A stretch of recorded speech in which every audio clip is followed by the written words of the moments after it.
Welcome to the Cozy Kitchen Podcast. I'm Erin. Join me here weekly for seasonal from-scratch cooking and simple tips to keep your kitchen running smoothly, because working in your kitchen can be beautifully rewarding. Well, hello friends. It has been a minute. And by that, I basically mean almost a year at this point since I have been on the podcast. It was very overwhelming. I feel like I was trying to cover too much and I felt very scattered. And so I took a year off and I knew I wanted to bring it back in some sort of format, but I wasn't quite sure what. And as I just kind of sat with it for a few months, I just realized that literally everything I do just like culminates in the kitchen. The kitchen is where, when we're homesteading, when we're doing the meat birds, when we're gathering eggs, when I'm going out there and milking my cow, it all comes back to the kitchen. When I'm doing my gardens, it all ends in the kitchen. And I felt that that is the heart of what I want to share is the kitchen. And now we're all going to get our food from different areas. Not all of us are going to have a homestead. Some of us live very urban.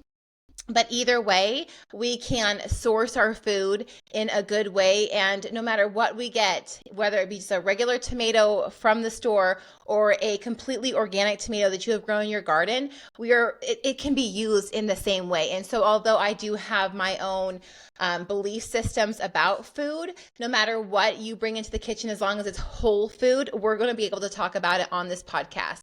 And so I hope that by talking about how we do things, maybe I can be an encouragement to you to maybe seek different practices or different ways to get your produce.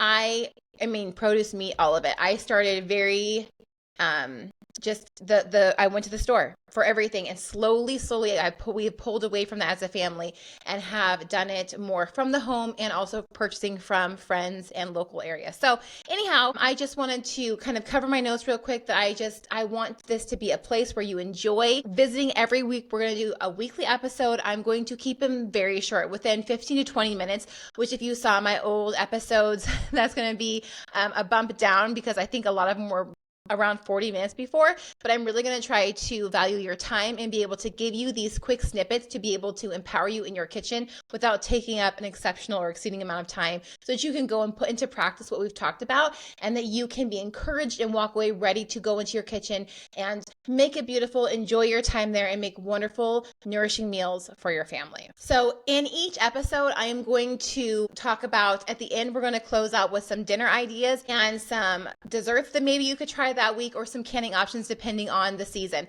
So I'm going to link to a lot of my blog posts in there. I'm going to link to other people's posts if I find them pertinent and useful to you. So I just want you to know to always check the notes at the bottom of the podcast, because there you're going to find the resources for everything we have talked about within the episode, so that you can then go and, if you want to, do exactly what I'm talking about and do it in your kitchen. Another small acknowledgement to all those who are maybe in a kitchen in a season of life where you don't enjoy your kitchen. Maybe you're in a rental, maybe you're in a fixer-upper, maybe your kitchen just is not a space that you enjoy being in. My kitchen is literally rotting. The floor is rotting underneath the sink and it whoops down. And so when you step to the sink, you actually step down into my rotting floor. It has been like this for 3 years, friends.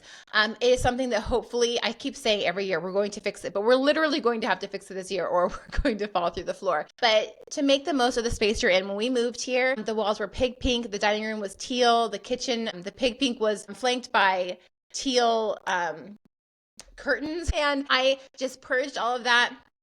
I actually lived with it for a few months and decided, you know what, it's going to be a while since we can make the kitchen of my dreams. And so I'm going to make this the kitchen of my temporary dreams for now. I epoxy the counters. They were a dark color before. I went ahead and did like a white marble epoxy. Very beautiful. I just lightened up the space. I painted pretty much everything white. And I said, you know what, I'm going to add personality into this once we finally do our full remodel. But at this point in time, I want it white. I want it clean. I want it bright. I want to enjoy being in here. And so I add little touches here and there as I can. So just let that be an encouragement to you. If you don't love your space, try to find some things that you can do to be able to make it so when you walk into that kitchen, you actually enjoy your time there. Because as moms, we spend a lot of time in the kitchen. There's really no way of getting around it, especially if you do a whole foods diet like we do, where we do a ton of cooking from scratch.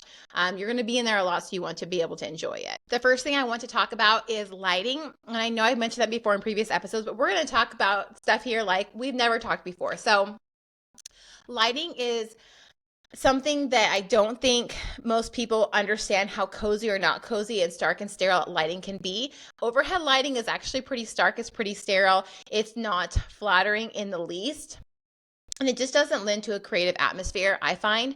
And so I really enjoy a lot of lamps, a lot of sconces. I have lamps in my kitchens. I have the electric candles, or not the electric, the battery operated ones. We have a lot of cats. So very rarely, unless I am in the kitchen and not leaving, do I actually light a full on candle, just because you never know when something's going to jump on a counter, knock it off, and then we'll burn down the house. So lots of, like, I have these candles. I just took the batteries out of them.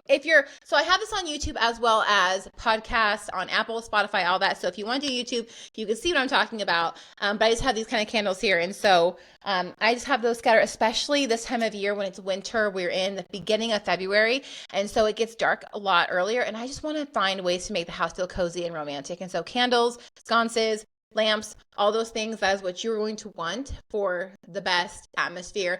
And even try to maybe have dinner by candlelight. Do something fun and creative. This time of year can be very depressing. It can kind of get you down and out. And so we want to be able to kind of, I've been trying to enjoy the winters more. Like, full disclosure, I moved to Tennessee so that we didn't have as long of winters. And maybe that's why I savor them more, is because they are more fleeting here. But I have been trying the last few years to really lean in and enjoy this time of year, and to be able to do the things like read and research and learn, and a lot of the stuff that I can't do in the summertime because I am so busy outside working in the gardens and tending the homestead that I just don't have time to do that. Let me see. Next one, removing. Okay, so this one probably is going to be my most controversial, because I can hear a lot of moms saying that's never going to work in our house. And that is removing plastics in your kitchen for a more natural feel.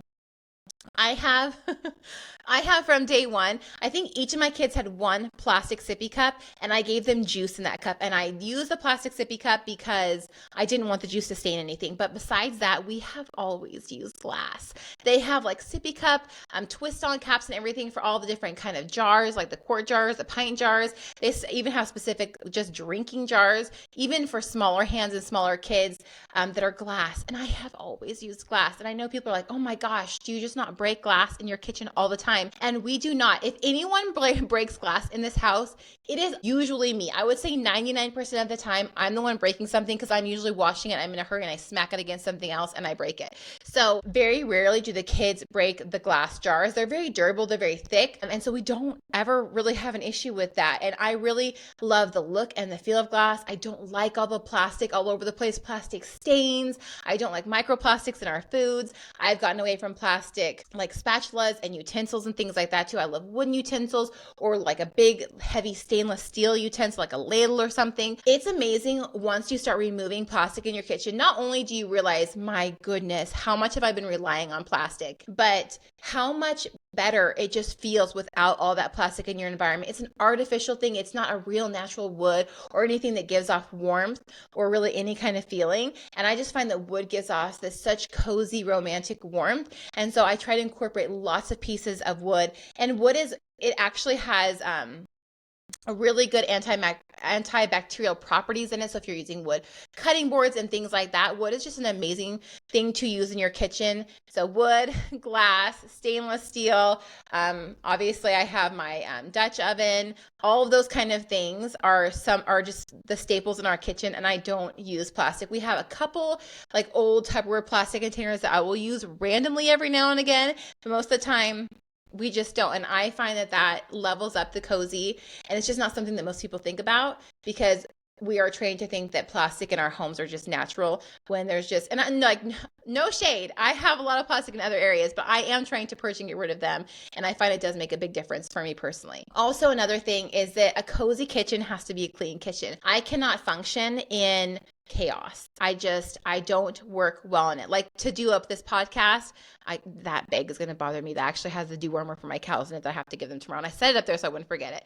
But I like a clean area, because it cleans, I don't know, it gives me a clean mental space in my head to be able to think and reason and function correctly. If I don't have a clean kitchen, my brain just feels messy, disorganized. I can't form thoughts. And so when I have a clean kitchen, when I wake up and I walk into a clean kitchen in the morning, it sets the tone of the day so much better for me than if I walk into a kitchen and immediately I'm tired, because immediately I see the dishes in the sink from last night, the garbage can stinks from the dinner that was scraped off in there, or the chicken bucket's full and it should have been taken out. Like, all these things lend to a chaotic environment that is not conducive for a happy mother.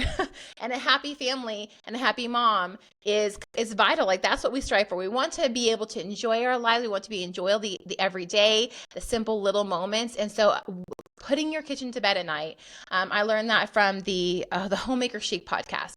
Put your kitchen to bed at night. And ever since I heard that, I was like, that is such just wise words. And so I've been intentional about putting my kitchen to bed every night, and that has made the world of difference in the morning when I can just come into a nice clean kitchen, make my cup of coffee, enjoy it, savor it, have a slow morning before I get up and we do the bulk of our daily chores and things that we have to get done. Also, another thing I really, really enjoy in my kitchen in the wintertime is greenery. We in here in Tennessee, we do have some evergreen trees, but it's not near as much, and they're not as pretty as the evergreen trees in Washington and Spokane, the Pacific Northwest. A lot of our trees, which makes our falls glorious, is a lot of our trees are ones that do lose their leaves. And so fall is beautiful because everything is like a burnt orange and a red, and it's just glorious. But then falls over and it's winter and it's just sticks everywhere. And while that can be beautiful in its own way, I definitely crave the green. I crave the garden. I crave just all of the colors that we don't get. Everything just kind of turns different shades of brown here in the wintertime. It definitely takes some getting used to.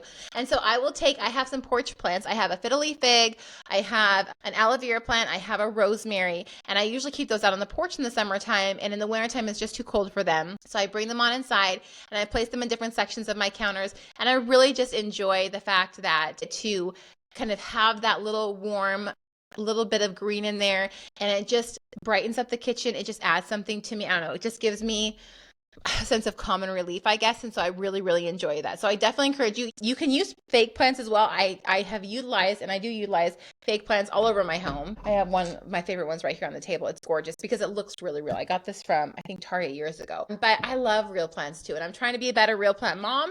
I actually repotted mine all the other day, and I gave them fertilizer, and I don't know, I'm great outside, but my inside plants tend to have some neglect. And so, but I'm trying to be better at that. So bring in some plants, real or fake, and make your kitchen cozy with that. And then my little closing segment here is I'm going to be recommending a few different things. And so if you guys follow me on Instagram, if you follow me, and I'll leave those links down below as well on my website, if you get my emails and stuff like that, you'll know a lot of the things I've been talking about lately and sharing right now. It's citrus season, so I've been sharing a lot of vibrant, amazing citrus recipes with great vitamin C, especially for this time of year when it seems like everyone is sick.